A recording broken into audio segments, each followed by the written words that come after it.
So I'm in my laundry room doing laundry, and I wanted to share with you my favorite Arm& Hammer detergent. I've tried different kinds, but the brand is by far my favorite for colored clothes.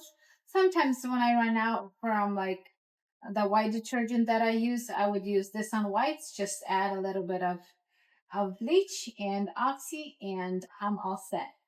But I do like this. This is a powerfully clean. I'm trying to cover the barcode. It's 200 loads, and this is just a nice, clean smell. It's nothing too strong, nothing floral. It's like basically giving you a clean smell for your clothes.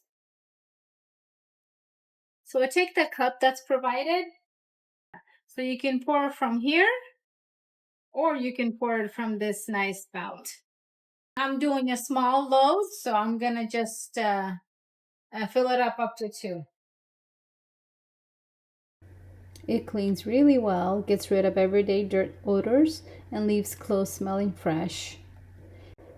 And a little goes a long way, so you don't need to use too much per load. Overall, it's a reliable laundry detergent that cleans well, smells fresh, and it's great value for the amount you get.